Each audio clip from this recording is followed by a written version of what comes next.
sí ẹni bá wa débẹ̀ nítorí pé ihun tí bàbá mi yẹn sọ ni pé ẹrú ni gbogbo wa, ẹ̀yin ọba wọn ń pa wá nílẹ̀ Yorùbá, ẹ̀yin ò lè sọ̀rọ̀. Ìyá mi Rúkà ní Kóìkì gbogbo jọjàre ṣèbá abroad ló ń gbé. Many of àwọn ọlọ́pàá wa wọ́n ti ń reach out sí mi, wọ́n bá mi sọ̀rọ̀. Wọ́n ní ìyà tó ń jẹ ọmọ Yorùbá pọ̀ gan-an pé gbogbo iṣẹ́ tá à ń ṣe, àwọn kí bàbá Akíntóyè dáadáa, àwọn kí olóyè ọmọ Adéyẹmọ Ìgbòho, àwọn ò kí Kóìkì o, pọ̀ àwọn kí gbogbo ọmọ Yorùbá. Mo kíyà mi Felicia Àjàgbé, màmá dáadáa, àbí bẹ́ẹ̀ ṣe wá sí London tá a ríra. Àwọn màmá yìí nísìn ilé làwọn wà, but wọ́n ní privilege láti wọ London in and out, but wọ́n feel concern fáwọn ẹgbẹ́ wọn tó kù tí wọ́n rọ́wọ́ mú. Kò ṣe pé wọ́n rọ́wọ́ mú, but Nàìjíríà ti bà nǹkan jẹ́. Mr. Òjó Ayọ̀délé mo kí yín, mo kí bàbá mi Adésínà. Ṣé ẹ ti miss mi àbẹ tí ń dúró pé kí n wọlé tẹ́lẹ̀ ni? Èèyàn mélòó ló ti ń expect pé Kóìkì yẹ kó ti go live? Mo ti jí jáde láàárọ̀ as usual, but mo kánjú kúrò nílé ni. No, mo sáré kúrò nílé rather. Mo kánjú náà nàbí Yorùbá yẹn gan sometimes. Mo kí ẹ̀yin yẹn wa. Mo kí bàbá mi Akínrin Adé Adébáyọ̀. Mo kí ní gbogbo ilẹ̀ Yorùbá. Mo fi ti Ọlọ́run tó dá wa sáyé àti gbogbo tó lúkálùkù wá ń sìn. Kò ṣe dandan ni kò sìn ìntèmí ń sìn. Àmọ́ ilẹ̀ Yorùbá wà religious tolerance, and that is what makes us unique. Inú ilé kan ẹ̀rọ kan tó ń ṣe Muslim, ìyàwó á ṣe Christian, àwọn máa ṣe babaláwo.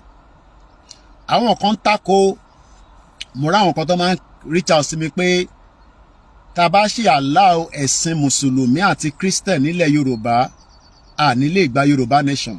Mo máa ń bá tìmí yẹn máa ń bá wọn argue pé well, opinion ti yín nìyẹn, pé ó gbọ́dọ̀ jẹ́ gbogbo ẹ̀ gbọ́dọ̀ jẹ́ ìṣẹ̀ṣe. No, kò possible. Èmi ò ní wà ní country tó jẹ́ pé nílé ní religious tolerant. Ẹni tó ń sọ̀rọ̀ yẹn abroad tó ń gbé oríṣiríṣi ẹ̀sìn ló ń ṣe níbẹ̀. Àwọn ọ̀rẹ́ tí padà lọ síbi tó jẹ́ pé wọ́n lè ṣẹ̀sìn tradition nìkan. Ṣé máa ká máa bring àwọn matter kan, ẹ má bínú pé mo kọ̀ bó ṣe wá sí mind mi mo fẹ́ sọ̀rọ̀ lọ sí area yẹn. Kò ń ṣe tí mo fẹ́ sọ gangan nìyẹn, but èmi ò ní topic. In tó bá wá sí mind mi ni máa ń sọ̀rọ̀ lé lórí. Because each voice note tí àǹtí mi bá send, wọ́n máa ń sọ pé ó dìgbà tá a bá eliminate àwọn ẹ̀sìn méjèèjì yẹn nílẹ̀ Yorùbá la máa rí Yorùbá nation gbà. Àwọn dẹ̀ ń gbé labroad, wọ́n ń gbé nílùú tó jẹ́ pé wọ́n ò tẹ̀ believe in ẹ̀sìn kankan. Wọ́n believe in religion. Wọ́n tún gbà fún religion nítorí pé ìlú yìí ó wà one of the religious tolerant. In tí ìlú yìí gbà Saudi Arabia ò gbà, gbogbo ẹnu mo fi sọ.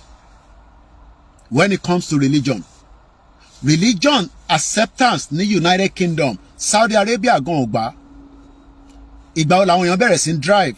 Wọ́n jẹ́ kọ́bìnrin drive ní Saudi Arabia, only recently ló ṣẹ̀ bẹ̀rẹ̀. O ò lè jáde tẹ́lẹ̀, o gbọ́dọ̀ mú ọkùnrin dání ní Saudi Arabia. So kí la ń sọ̀rọ̀ lé lórí? So ẹ̀yin tí ẹ bá ń sọ pé ẹ like àwọn Mùsùlùmí àbí Christian, pé a gbọ́dọ̀ wà tradition nìkan náà. Ọlọ́run jẹ́ kémi wà nílẹ̀ Yorùbá tí ó máa jẹ́ pé ní accept mú kí Nkankan Radio TV.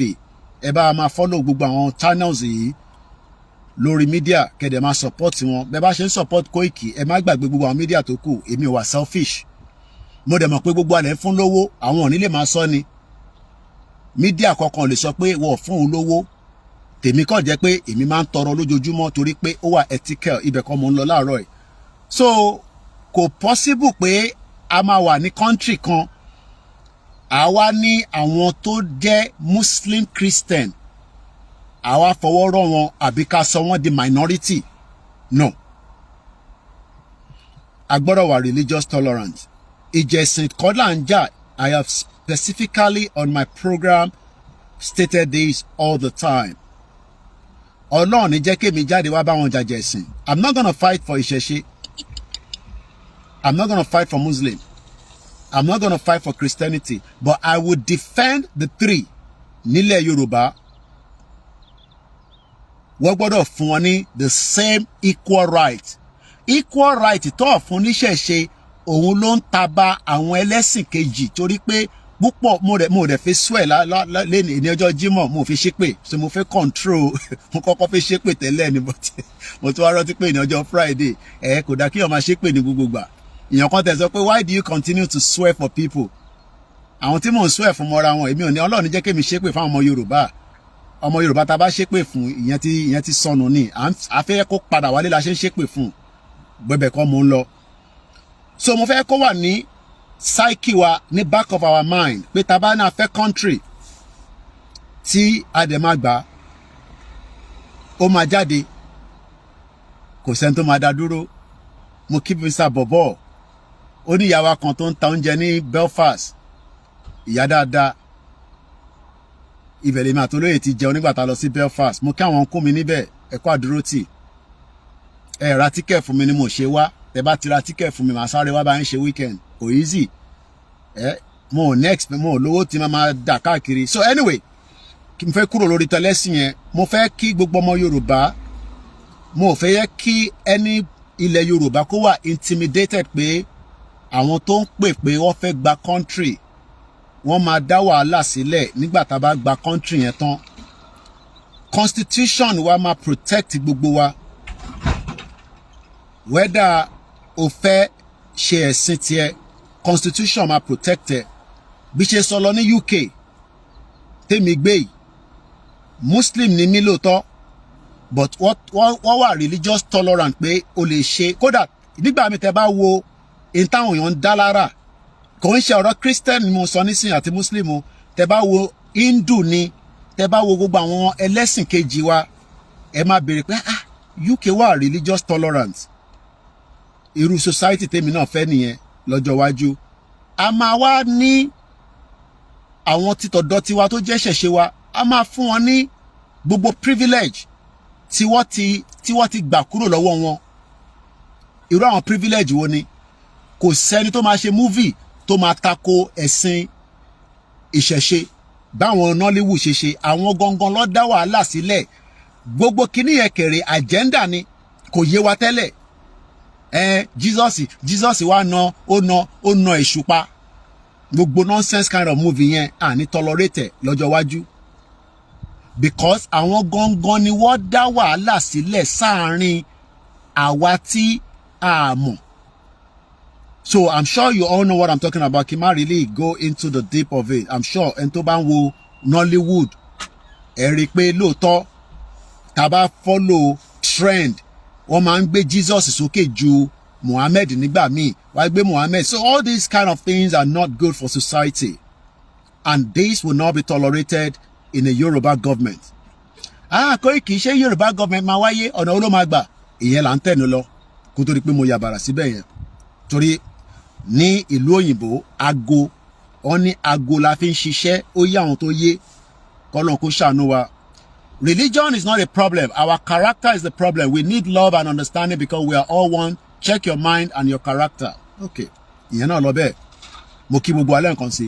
Mo ní àwọn ọlọ́pàá ń pè mí. Kò ń ṣe ọlọ́pàá ilẹ̀ Ìgbò. Kò ń ṣe ọlọ́pàá Hausa, Fúlàní. Àwọn tó jẹ́ ọlọ́pàá tiwantiwa ọmọ Yorùbá. Tó sì wà on duty. Wọ́n pè mí. Mo ní sọ bí tí àwọn state ọtí bá mi sọ̀rọ̀. Wọ́n mọ́nítọ̀ gbogbo tó ń lọ látọdún mẹ́rin wọ́n gbà tán fún olóyè Ìgbòho àti bàbá Kítóyè wọ́n gbà fún pé kí Yorùbá dá dúró gẹ́gẹ́ bí country tiẹ̀ àwọn sójà ń pè mí àwọn sójà tó ti desert I hope the English is right àbí ká sọ pé àwọn sójà tó ti sá lọ wọ́n sá lọ ní wọ́n resign wọ́n lé wọ́n sá kúrò nínú military mo ní ọ̀pọ̀lọpọ̀ wọn tí wọ́n ti wà ní different part of the world tí a jọ ń sọ̀rọ̀ tó ń bá wa sọ̀rọ̀ tí wọ́n ń sọ gbọ́dọ̀pọ̀ nǹkan tí ó ń lọ nínú military fún wa àwọn tó ṣì wà nínú Nàìjíríà ó láwọn ọ̀rọ̀ táwọn náà ń bá wa sọ kò ń ṣe fún public consumption kí ni mo fẹ́ fàyọ ni pé kí ni comment mo post láìpẹ́ what is the usefulness of Nigeria for Yoruba? Show English yẹn rí pé mo lò pẹ̀lú Yoruba. Kí ni àǹfààní Nigeria fún ìran ọmọ Yorùbá? Òun ni a máa fẹ́ fi ṣàkọlé ètò tọ̀sán ẹ̀ nígbà tí bá máa ṣe headline ẹ̀ later title ẹ̀. Kí ni àǹfààní Nigeria fún ọmọ Yorùbá? Ẹ bá mi máa kọ sí comment section. Mo fẹ́ gauge ẹ mọ̀ wọ́n ní ọgbọ́n ọlọ́gbọ́n la fi ń ṣọgbọ́n. Èmi ò lè mọ̀ tán. Ẹ̀yin tẹ́ ń wò mí ẹ lọ sí school ju èmi lọ. Alẹ́ tó ní PhD èmi ò ní. Alẹ́ tó ní masters. Alẹ́ tó ti gbé labroad for 40 years 45 years. Alẹ́ ni tó lé experience nílẹ̀ Yorùbá. Kí ni à ń gain nínú Nàìjíríà? Àti pé kí la ti gain, kí láǹfààní ta ti rí ṣe nínú Nàìjíríà? Àti pé ṣáwọn àǹfààní yẹn ṣó ń progress ni àbí ó ń gbé wa padà sẹ́yìn? Mo kí bàbá mi Amúsàn Felix, mo kí Mr. Babatunde, mo kí ẹ̀yin tẹ́ wà ní Yewa, mo kí ẹ̀yin tẹ́ wà ní Ìdíròkò, gbogbo ibi tí ẹ bá wà káàkiri ilẹ̀ Yorùbá. Mo rí comment ẹ̀yin tẹ́ wà lórí WD, mo mọ right kò gbé comment jáde, so I'm not sure why, but I'm sure ẹ̀ ń comment but èmi ò rí. Brother mi Nkankan Radio TV wọ́n ní kò sí nǹkankan Koiki tí Nàìjíríà ṣe fún wa. Okay, mo ti rí comment. Bàbá wa Bòbóyè ní àǹfààní wo ni Nàìjíríà fún ọmọ Yorùbá? Brother mi Yẹmí Fátókí mo kí ẹ, má ti send owó coffee o, mo ti ṣe jáde ó yẹ nísìn. Òun ló wà Nàìjíríà tí bá ní mo fẹ́ coffee á dẹ̀ send náírà á ní kí n ṣe sí pounds, èyí tó bá wù mí ni kó gbà kí n lọ fi mu coffee. Ọlọ́run bá wà pẹ̀lú yín, kò ní bàjẹ́ fún yín. Mo kí Àlàbá Richard, mo kí gbogbo ọmọ Yorùbá tí ẹ̀ ń gbé nínú Nàìjíríà tó ń ní wá lára. Wàláì tàláì súnmọ́ bí láìláìláhùwà. Nàìjíríà ní wá lára kò ń ṣe kékeré. Ká yọ tẹ̀gàn kúrò pátẹ̀ ń ṣe Yorùbá nation. Mr. Sikiru Alani ní no gain at all. Emmanuel Ojo sọ pé nothing that Nigeria can offer us again. All times beauty ni is a poisonous country. Kábíyèsí Elédùmarè, ìlú tó bá wà poisonous, kí ni solution tá gbọ́dọ̀ wá sí? Àwọn èèyàn ti ń comment wọ́n ní Koiki máa tètè ká ó ń scroll lọ sókè má miss tèmi náà. Bàbá mi Adégbòróyè ní Koiki àwọn kí mi ọ̀sán lẹ́yìn wákẹ̀. Ìlú wo lẹ ti ń bá mi sọ̀rọ̀? Ìlú oríṣiríṣi la wà. Mọ́mì mi kan pè mí láti Australia lánàá, ó yẹ kí n ti bá wọn sọ̀rọ̀ ìgbà tí máa délé. Mo rí pé àwọn àti wà lójú oorun, wọn náà lọ́rùn kan tó fẹ́ bá mi sọ. Bàbá mi Balógun ní Nigeria has no benefit to Yoruba. Wọ́n wá ní Yoruba exit NG. Ẹ bá mi máa comment ní kíákíá. Yẹmí Fátókí ní okay no problem. Bàbá mi kò ní bàjẹ́ fún ẹ láíláí. Aláwọn tí wọ́n mọ̀ lóòótọ́ pé àǹfààní kan ò sí láàrin àwa ti Nàìjíríà mọ́. Bàbá mi Olúbáyọ̀ Àlàó ní Nigerian president of Yoruba man but working for Aboki Hausa people. Ọ̀rọ̀ yẹn ò yé mi, ẹ bá ń tún kọ. Bàbá mi Sunday Káyọ̀dé ní Nigeria is a disadvantage to you. Ṣé rí pé bí ṣe béèrè yẹn, ṣé rí pé à ń kọ́gbọ́n? Ṣé rí pé ọgbọ́n yín nísìn ó ń wúlò fún gbogbo wa torí platform ọ̀tọ̀ọ̀tọ̀ láti ń wò. Ẹ má bínú ẹ tẹ́ wà ní back end Koiki Media Odùduwà. Ẹ̀yin ò ní mo ní lè rí comment yín. Ikú kan nípa gbogbo wa, àjọ máa délẹ̀ lérí ni. Wàláì tàláì súnmọ́ bí láì. Àwọn èèyàn comment wọ́n ní Koiki fìyẹn sílẹ̀ bá ń ka tèmi náà má jẹ́ kó lọ jàre. Mr. Emmanuel ní nothing Nigeria can offer us again. Mr. Solomon ní then they feel see prophecy of CSI and our father. Mr. Amos Nkimi ní àwọn èèyàn tí ń comment dáadáa. Ẹ bá máa comment. Nigeria cannot work again. Ajé. Irọ́ Mr. Sikiru is our wife. Irọ́ ọmọ abáyínjà fún yẹn o. Wọ́n ní kò sí voice. Mẹ́ má bínú. Ẹ̀yin tẹ́ wà lórí YouTube yẹn. Kọ́ọ̀lù tó wọlé ni ó yẹ kí ọ́díò yẹn ti padà nísìn ẹ bá mi check. Ó yẹ kí ọ́díò ti padà ẹ bá mi check. Ìgbà wa lẹ́ẹ̀kan sí mo kí bàbá wa Stephen Ìdòwú, mo kí ní Ogun State. Ọ̀nà tí wọ́n òkè nísìn ó máa ń lọ máa padà ni. Wọ́n ní is an extension country. Bàbá mi Joshua ní ṣé Nàìjíríà tí kò tí ì ran arúgbó lọ́wọ́? Ọ̀rọ̀ tẹ́ sọ yẹn ó mú yẹ́sì wá. Wọ́n ní Nàìjíríà tó ì tí ì ran arúgbó lọ́wọ́. Mr. Emmanuel ní Koiki fi àwọn tó wà lórí YouTube sílẹ̀. Wọ́n ní I am a proud Yoruba and I am always proud. Mr. Shako ní Nigerian government is a virus that is running Yoruba land. àwọn kéré pé àwọn èèyàn ní ọpọlọ tó pọ̀ tó bá jẹ́ pé mi ni mo fẹ́ máa sọ̀rọ̀ nísì àwọn nǹkan tẹ́ ń sọ yìí èmi ò ní lè máa sọ torí pé èmi á máa fẹ́ ṣépè gbogbo ìgbà ni wọ́n dẹ̀ ti ní má máa ṣépè púpọ̀. Mr. Adegoroye ni nothing like advantage o gbogbo tó wà nù Nàìjíríà fọmọ Yorùbá disadvantage ni.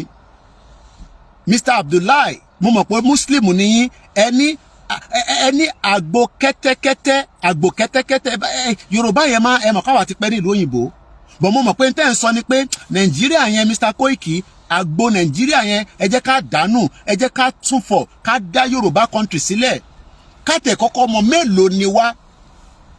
Mr. John ní okay audio yẹn ti padà Mr. Adesina náà ti ń gbọ́ mi èèyàn kan ní England mo máa fẹ́ rí wọ́n ní the Queen of England gave lẹ́fẹ́ sọ ẹ má wọrí English no be our language ẹni the Queen of England gave the government power to Hausa people in Nigeria no good things comes out kò tẹ̀ wá ń ṣe àwọn Hausa ló gbé fún because kò sí nǹkan kan tó ń jẹ́ Hausa wọ́n ti pa àwọn Hausa tán pátápátá they've take them out àwọn Fúlàní ló ń darí ẹ̀ hey Mr. Shakil ní ìlú òfò tábà wá ń bú Nàìjíríà yẹn ṣé ilẹ̀ Yorùbá là ń bá sọ̀rọ̀ ni àbí orúkọ tí wọ́n fi enshrine ẹ̀ pé òun ló èèyàn kan sọ comment kan mo rántí mọ́ kí má máa padà sẹ́yìn ṣé mọ̀ pé tábà ń bú Nàìjíríà àwọn kan rò pé ilẹ̀ Yorùbá là ń bú ṣé bẹ́ẹ̀ ló ṣe rí Mr. Abdullahi ní Yorùbá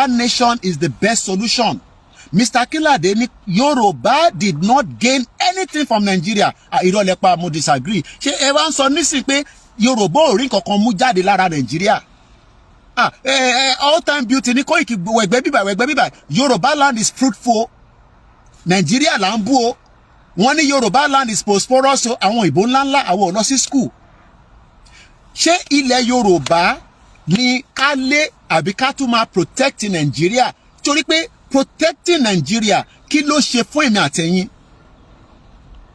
Mr. Shakil ní the country that has no mercy arúgbó tó dárúkọ lẹ́ǹkan yẹn jẹ́ ń gbàgbé ìyà ń jẹ àwọn arúgbó nílé tíyàn bá lọ wo Kookan foundation iṣẹ́ tó ń ṣe iṣẹ́ tó dání o ẹ má get me wrong a máa pín rice pé lùbọ́ bọ́ mọ́mísí mi nísìnyí wọ́n ń pín rice fún mọ́mísí mi kò ń ṣe pé kò sí food bank nílùú yìí o food bank wà lamẹ́ríkà ó wà ní Nàìjíríà ó wà ní Europe àmọ́ àwọn arúgbó ó léye tí ìjọba gbọ́dọ̀ máa fún arúgbó ní ọ̀sẹ̀ọ̀sẹ̀ ó nídìí láti ṣe máa lọ tọrọ yẹn.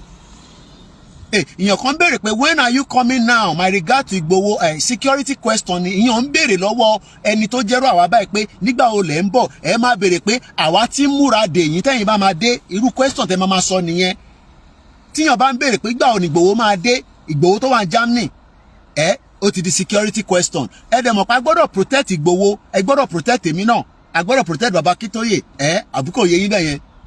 Mr. Joshua ní Nigeria has forced our father to betray us.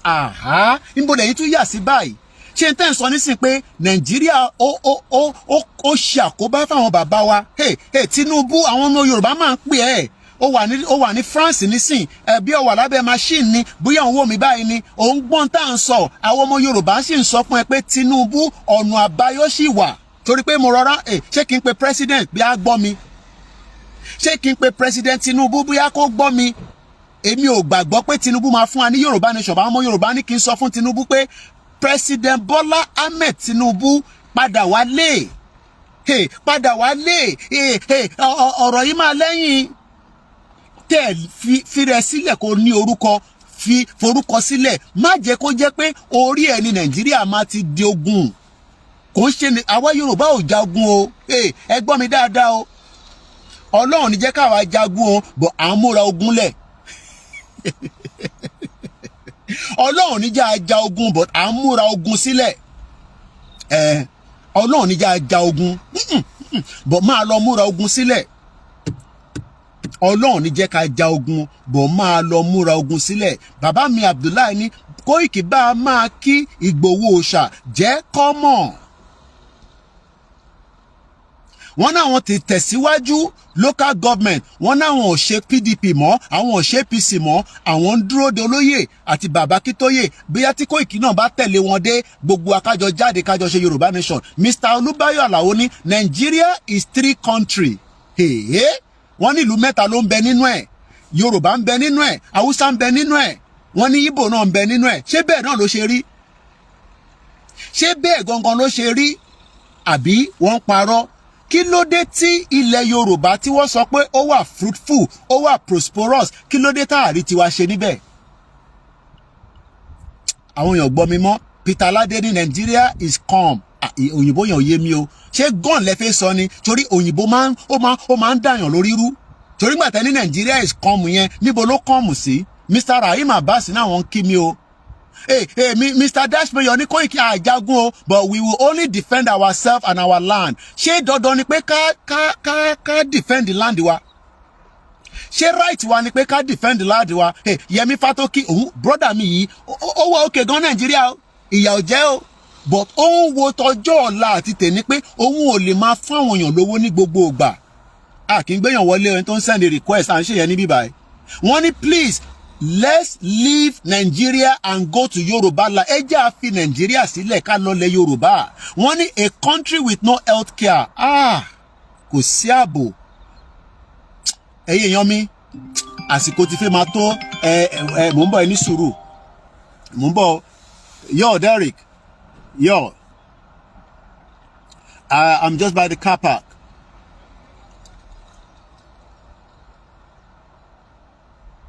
Where are you? Okay, how long are you gonna be there, roughly? All right, then I'll meet you there. All right then.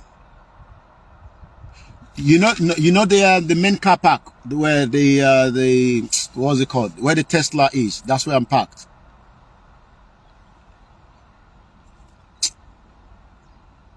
This yeah. Just opposite. Just park behind the Tesla, so you can come down there.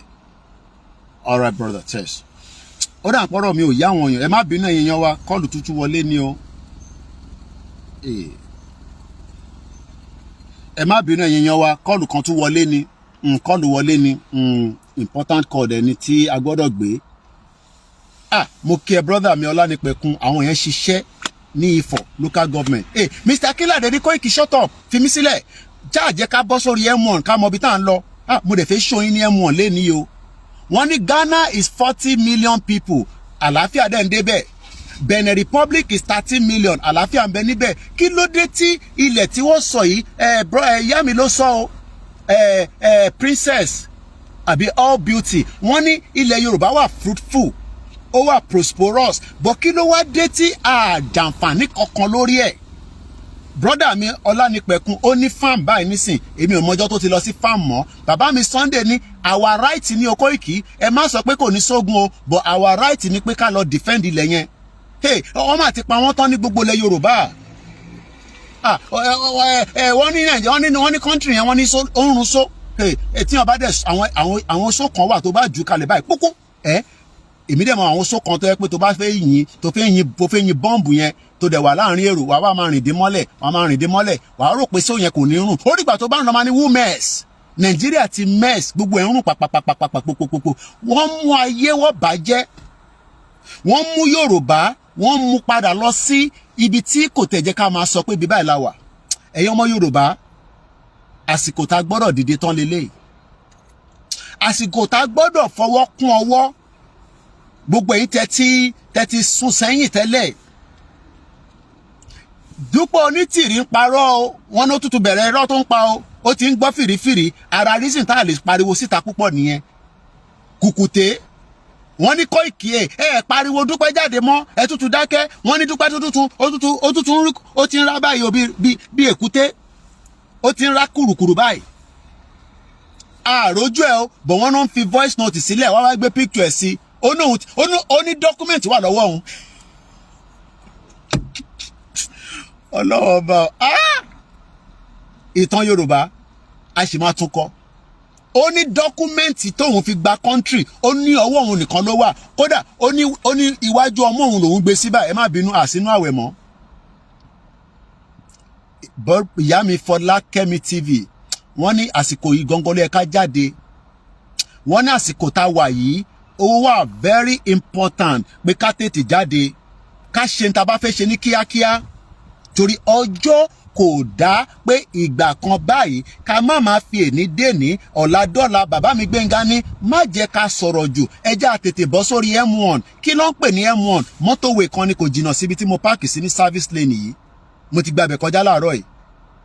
ẹ̀yin ọmọ Yorùbá kí ló dé tó jẹ́ pé ilẹ̀ wa tán ló wà fruitful ẹni longest time ẹ̀yin ilẹ̀ wa wà àwa wà níbi tá a wà wọ̀ kúrò níbi tá a wà wàláhì tàláhì súnmọ́bìláhì kúrò bí táwa lórí ọ̀rọ̀ Yorùbá nation Azeez ti dìde o l'Amẹ́ríkà ó ní Koiki èmi ti wà ń bíbà please sir can you resend me your WhatsApp number ẹ yẹ mú nọ́mbà yẹn nísìnyí kíákíá ẹ mú pen +447594050979 ẹ jẹ́ n tún pè lẹ́ẹ̀kan sí +447594050979. Mr. Joshua ni we love ourselves, we must come together as one.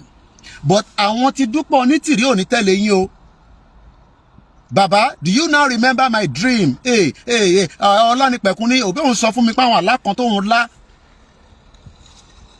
Dúpẹ́ Onítìrí wọ́n ní ká pariwo ẹ̀ síta lóòótọ́ kò jẹ́ ká máa dárúkọ ẹ̀ wọ́n ní ó ti ń ṣe àwọn kúrúkẹrẹ ó di ilé aláwo kúrúkẹrẹ ó di ilé afá kúrúkẹrẹ ṣé ti bá ń kọrin ṣe máa tà báyìí ó dà pé iṣẹ́ mídíà yìí nìkan ló pé mi mo rán àwọn ọmọ kéékèèké ọmọ yẹn bí àwọn àti grandpa ni àwọn aráyé wá.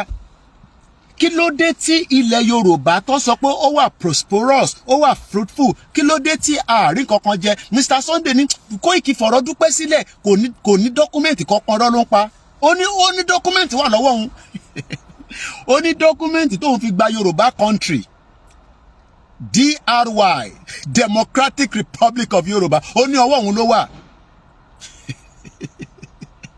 Nǹkan ń bẹ Kọ́lá Ọláwuyè nǹkan ń bẹ Mr. Gbénga ní Dúpẹ́ báwo Koiki fọ̀rọ̀ Dúpẹ́ sílẹ̀ báwa sọ̀rọ̀ gidi torí òun sọ pé time pé nílùú òyìnbó tẹ wà yẹn aago lẹ máa fi ń ṣiṣẹ́ béèyàn bá fẹ́ drive nísìn wàá máa wo aago ẹ̀rí pọ́n ti pè mí nísìn aago ní kẹrẹ̀ kúrúkẹrẹ aago ní bọ́bá ní kò lọ ṣe cigarette break tó bá ti ń pé 10 minutes tó ò tètè padà iléeṣẹ́ yẹn á máa panic pé kí ló ṣẹlẹ̀. Mr. Joshua ní Dúpẹ́ Alábọ̀dé Dúpẹ́ tó ní òun ò fẹ́ bá bàbá sọ̀rọ̀ òun ò dẹ̀ fẹ́ bá Ìgbòho sọ̀rọ̀ àdẹ̀ ní láti mọ ibi tóun wà ó wà nù wo lẹ̀ báyìí nísìn 419 lẹ́ẹ̀kan sí àwọn tí fọ̀ wọ́n náà wọ́n dúró dáadáa àwọn olótú dúró dáadáa Mr. Dashmayor ní fi Koiki fi Dúpẹ́ lẹ̀ Dúpẹ́ oníkẹ̀kẹ́ bẹ̀bẹ̀ àbí kí lẹ́kọ̀ọ́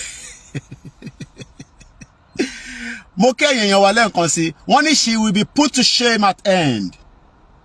Tẹ́ bá lọ wo ìjìnlẹ̀ báyìí gbogbo orí ẹ̀ ti pa irọ́ pọ̀ jù wọ́n sọ pé ìjìnlẹ̀ ò lè kúrò nínú Turkey bó ṣe wà yẹn ìjìnlẹ̀ tó náà wọ́n ti gba country kò lè fi country kó lọ fi ṣe nǹkan kan nínú Turkey tó wà yẹn wọ́n ní Mr. ìyá mi Fọlákẹ́mi TV ní in fact failure to act this time àwọn nǹkan tí mo fẹ́ máa gbọ́ nísìnyí yẹn wọ́n ní failure to act this time is very dangerous kí ni meaning dangerous ní Yorùbá ẹ bá mi kọ sínú comment section because what is coming in the future may be beyond our imagination. Síkírù ni we need to act fast Koiki ẹ má bàbá kí tó yẹ pé mi ní 10 o'clock lánàá mo ti ṣe program kọjá lóru ẹni ta ló ti wò ó Mr. Boboye ní Koiki ẹ̀yà má wọrí àwa ń dúró Mr. Bobo ní Koiki ó léwu o ẹ má jẹ́ kí ọ̀rọ̀ yìí kó tún pẹ́ ju bó ṣe yẹ lọ mo níṣẹ́ ń lọ àsìkò owó ní èmi ò mọ̀ bọ́ nínú ọdún yìí náà ni kálukálukú máa lọ gbáradì ká lọ máa múra sílẹ̀ dúdùn lọ́sàn máa so lágbára àwọn tó nílẹ̀ Yorùbá inshallah wa kuduratullah lórúkọ Jésù Kristi amen hallelujah.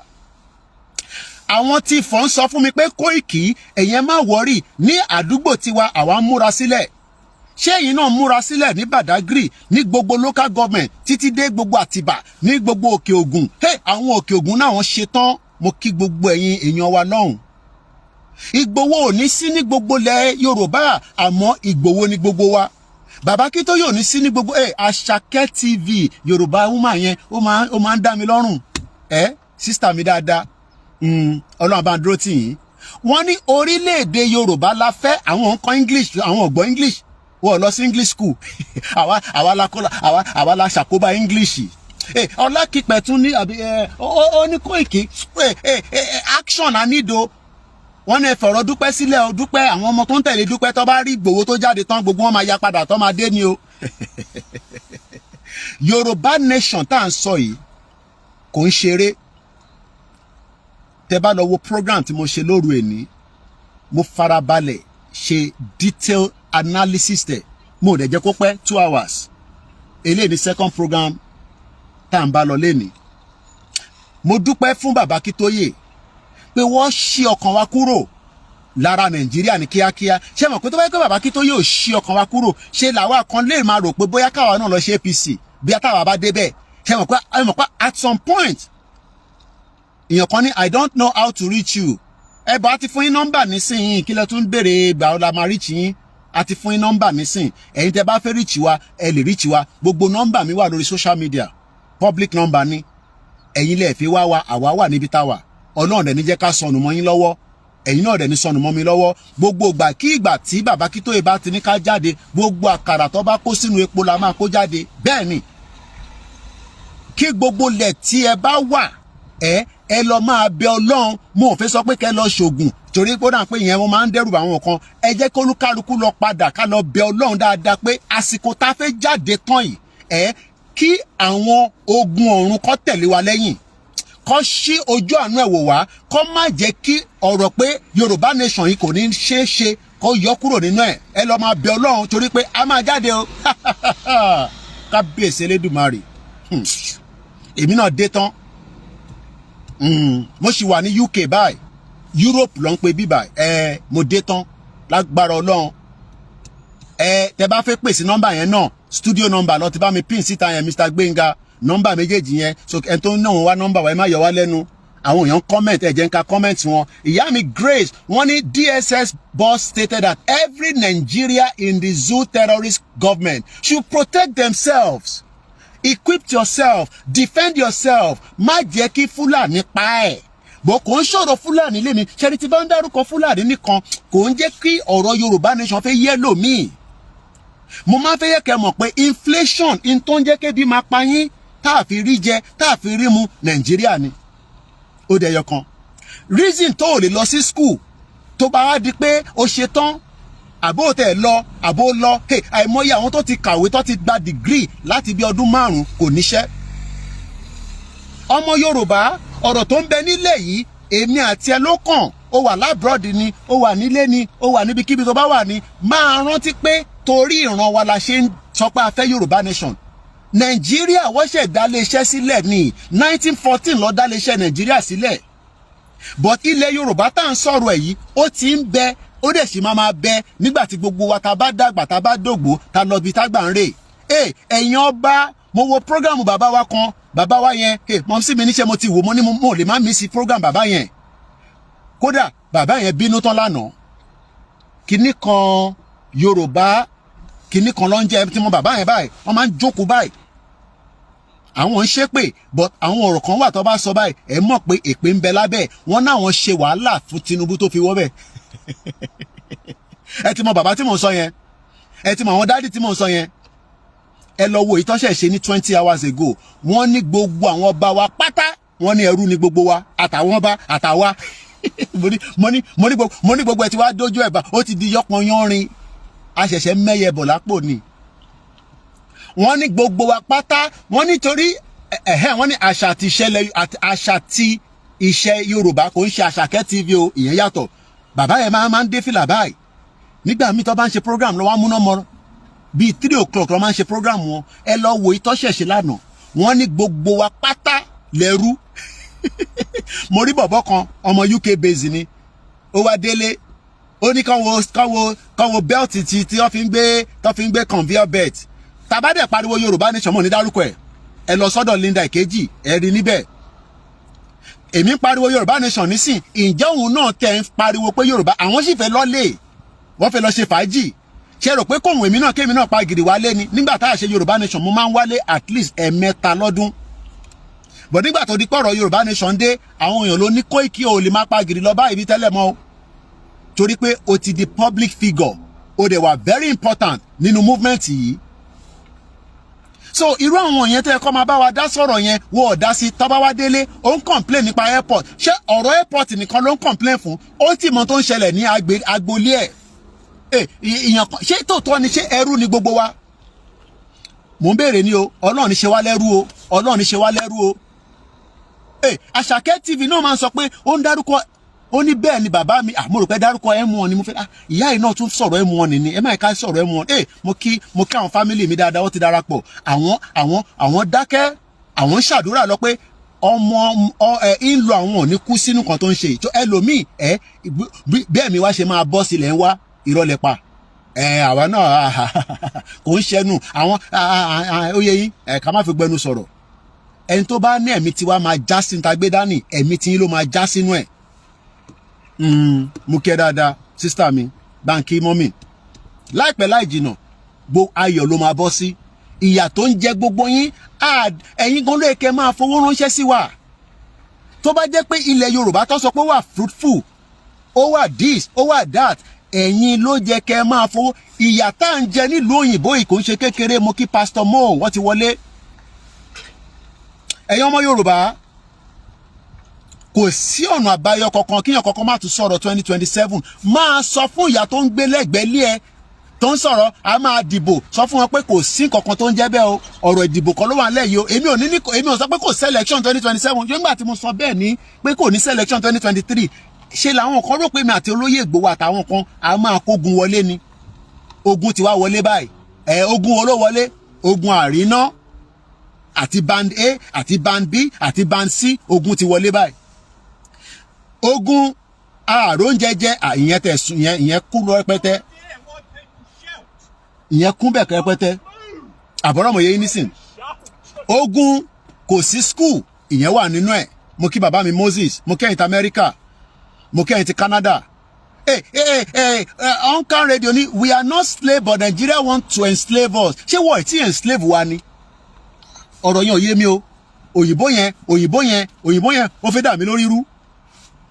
We are not slave but Nigeria want to enslave us. Ṣé Nigeria ti enslave wa àbí ó ṣẹ̀fẹ̀ enslave wa because ìtagbọ́ ni pé ní 1960 or 1950 something táwọn bàbá ọlọ́wọ́ nǹkan tó àwọn tó bá lọ sí school wọ́n rí mílíkì mu ọmọ mílíkì kò ń ṣe mílíkì ti gbá ìyá o tó ọkùnrin nísìn tó bá ti dárúkọ mílíkì báyìí brain wa máa ń tètè ó yé yín pé mílíkì wo ni Koiki tún dárúkọ yìí normal ni mílíkì tí mò ń sọ ni pé èyí tó máa ń dà sínú kọfí àbí kó ń dà sínú ọ̀chọ́ ẹlòmí ìjọ́ lẹ́lòmí ti mu mílò gbẹ̀yìn níjọ́ wo lẹ́lòmí ti mu kábírì gbẹ̀yìn àwa di ẹni tí wọ́n ní àsí nínú ẹrú àmọ́ a lè tọ́ka pé in tó bá wù mí ni máa jẹ lẹ́nìí àwọn ọmọ Oòduà nísìn tó bá dé nísìn tó bá ní dad do you have money àwọn ọmọ Oòduà wọ́n á ní dad do you have money ntọ́ fẹ́ mọ̀ ni pé àwọn fẹ́ order oúnjẹ ó dẹ̀ gbọ́dọ̀ lówó lọ́wọ́ ṣé bẹ́ẹ̀ náà ló rí nínú ilé tẹ̀yìn náà bàbá mi Ògúnṣọlá Gani oní Koiki M1 ṣé ẹ̀yin ti gbé London rí ni ṣé ẹ̀yin ti gbé ní London rí tẹ́ fi mọ M1 ni motorway ló ń pè bẹ́ẹ̀ bọ́ tó bá ti bọ́ sórí M1 yẹn kò sí exit until tó bá fi dé sàlẹ̀ mo kẹ́yìn ti Manchester. Larry ní Koiki fi mí sílẹ̀ I am tired of this country calling Nigeria let's bring Yoruba nation and let us refresh. Ṣé pé yín náà agree bàbá mi Fatai ní Koiki ọlọ́pọlọ tó pọ̀ a máa fi kóòdù sọ̀rọ̀ a gbé wa lọ báyìí ó ti mọ kọ́kọ́ nìyẹn o but ó máa gbé wa lọ báyìí mo ní kẹ́ lọ máa múra sílẹ̀ bàbá kí tó yẹ pé mi lálẹ́ àná ìyá mi Stella Ṣódẹ́yìndé mo kí brother mi Fatai Ògúnríbidó mo kí Yorùbá World Media dúdùn lọ́sàn máa so nínú ọdún tàwa yìí dúdùn lọ́sàn máa so ẹ sọ fún Ṣèyí Mákindé, ẹ sọ fún Sanwó-Olú, ẹ sọ fún Dàpọ̀ Abíọ́dún, ẹ sọ fún dancing senator. Ìyẹn ò máa lè rìn púpọ̀. Kò ń ṣe pé mo fi bú o. Ó ti ń lo ọ̀pá. Dancing senator Adeleke. Weight ẹ ti pọ̀ jù. Ó ti ń lo stick láti fi support body. Ẹlòmíì nù yín. A mà nífẹ̀ẹ́ yín. Ẹ ti fi àkóbá tí yín, ẹ ti fi kóbá wa. Fẹ́mi Adéyẹmí, òun wà ní London, mo mọ̀ yẹn. Òun máa ń drive by M1. So M1 yé òun, but ìwọ tó wà ní Nàìjíríà tó wà nílẹ̀ Yorùbá tó ń sọ M1, kí ló ń pè lẹ́ M1, kí ló mọ̀ tó ń pè lẹ́ M1, èmi nìkan mo mọ̀ M1, àwọn tá a bá ń gbé UK la mọ̀ M1. Ìyá mi Stella ní lágbára Ọlọ́run, ilẹ̀ Yorùbá ti dúró, kò ń ṣe ti dúpọ̀ ní tìrì o. Tíyàn bá wo brọ́dà mi Wálé Àlè, brọ́dà mi náà ni, tó bá jókòó sí corner base ẹ̀ báyìí, ọ̀rọ̀ yẹn ò yé rárá. Ẹ̀yin ọmọ Yorùbá, a máa lọ. Èmi máa ń like nǹkan kan pé tó bá ní àní lọ, ẹni tó sọ pé àní lọ yẹn òun ni kò ní bá wa débẹ̀. It does not matter. Ọba tó bá sọ pé Yorùbá nation ò ní dé, ọba yẹn ò ní bá wa délẹ̀ lérí. Èmi ò ṣépè fọba o, Ọlọ́run ní jẹ́ kí èmi sọ̀rọ̀ sọ́ba o. But ọba kọ́ba nílẹ̀ Yorùbá tá à ń pẹ́rí Yorùbá nation dá sí, ẹ tún wá ń ṣiṣẹ́ lẹ́yìn pé kí Yorùbá má débẹ̀, ní bá wa débẹ̀ o. Kábíyèsí, ní bá wa débẹ̀ nítorí pé in tí bàbá mi yẹn sọ ni pé ẹrú ni gbogbo wa, ẹ̀yin ọba wọn ń pa wá nílẹ̀ Yorùbá, ẹ̀yin ò lè sọ̀rọ̀. Ìyá mi Rúkà ní Kóìkì gbégbégbégbégbé jọjàre, ṣèbá abroad ló ń gbé, no more sentiment. Ẹ la gbogbo ọ̀rọ̀ ìmọ́lẹ̀ náà, tẹ bá fẹ́ ṣépè fún wọn, ọba tẹ bá fẹ́ sọ̀rọ̀ ẹ má ẹ̀ka ṣe bẹ́ẹ̀, tá bá dórí M1, ọba mi ò ní mú pátá kúrò nù yàrá ẹ̀. Ọ̀rọ̀ tó wà nílẹ̀ yìí, a máa jọ múra, a jọ máa mú kan lẹ̀. A ti bẹ̀yìn, a ti sọ fún yín pé ẹ jẹ́ ká lọ. Gbogbo àwọn òyìnbó nísìn, àwọn ọ̀ráyé tiwa wá, ìwọ́n wà lẹ́gbẹ̀ẹ́ mi, ọ̀ráyé wá, wọ́n ń káàkiri bí ẹṣin oníwò nímọ̀. Ṣé fẹ́ blame àwọn ọmọ wọn ni? A lè blame àwọn ọmọ wọn. Mr. Lanre Lamina mo kí yín. Àwọn bàbá ńlá wọn ló jalè káàkiri gbogbo àgbáyé. Tó bá ní ẹni tó jalè jù láyé yìí, Britain ni. But a ní blame àwọn ọmọ wọn. Àwa ni a ní gbà káwọn bàbá òfò, àwọn bàbá ìyà, èkó ìṣèbó náà ní ṣépè lé ní Friday, àwọn bàbá burúkú, àwọn bàbá bomb bastard, ìyàn kì í ṣépè. Ẹ̀yin bàbá tí tẹ́ ń wòran wa pé ó ń lọ sínú ditch, a ti ń wọlẹ̀ báyìí, a ti ń lọlẹ̀ báyìí, ìyàn kan ṣẹ̀ tí wọ́n ń sọ fún wa pé Nàìjíríà ṣe fẹ́ enslave wa. Náà wọ́n enslave mi lèmi sá kúrò Nàìjíríà 1998. Ṣé o mọ̀ pé nígbà tí bá wà Nàìjíríà ó ṣeéṣe kémi náà ti dàgbèrò, ó ṣeéṣe kí n ti lọ tọwọ́ bọ̀ tí kò jẹ́ kí n tọwọ́ bọ̀. Brọ́dà mi kan ní Abidjan, ó ní gbogbo àdúgbò àwọn gbogbo agboolé àwọn ọmọ tó ń ra mọ́tò ńláńlá, àṣé olè lọ ń jà. A mọ̀ pé àwọn ọmọ Yorùbá náà ń jalè, bọ̀ ibẹ̀ yẹn kọ́ la fẹ́ lọ. Ìyá mi Rúkàyà ti ní there will be fire on the mountain, run run run. Nkankan TV ní Kóìkì àtẹ̀lé bridge lọ́wọ́lọ́wọ́ yìí, kò ṣe pé àwọn èèyàn ò lè ṣiṣẹ́ fáwọn èèyàn ní opportunity, ẹ̀fọ́ opportunity yín mọ́. Èèyàn kan ti ní ẹ jẹ́ ká reset system yẹn. Mo fẹ́ mú ètò yìí wá sílẹ̀ torí a ti fẹ́ ṣe 15 minutes kò ń pẹ́. Bàbá mi Ẹniọlá, àwa fi 5 minutes a fi gbowó owó ọjọ́ Jímọ̀, owó gbà Kóìkì. Ẹ má rò pé ó kéré, tá a bá ríyàn 100 tó bá fún wa ní 5 pounds, ó níbi tó máa dé. I need the many things. Mo máa ń sọ media ni wá, àwọn staff tá ti ní sínsìn a tún add money torí pé nígbà tí ariwo night vigil bá tayọ a gbọ́dọ̀ wà ní gbogbo kọ́nà gbogbo oyè yín ó di woro sí woro. Ìyá mi Ajé Olókun, ìyá dáadáa, ìyá lálùbáríkà, ìyá tí ọ̀rọ̀ Yorùbá mú nígbà àyà, ó náwó ó ní kò sóhun, ó tún wá gbójú jáde. Mo rí rẹ́rì, mo fẹ́ lè ní mọ́mí ẹ̀yin má tún gbójú. Wọ́n ní Kóìkì fi mí sílẹ̀, jẹ́ ń jáde kí n tún sọ̀rọ̀. Bí ẹ ti bá jáde yẹn, ohun tèmi náà tún add more value. Wọ́n ní kí n check WhatsApp, àwọn ti sàn kankan. Okay, yín lè send ẹ̀, mo ti rí lórí Opay.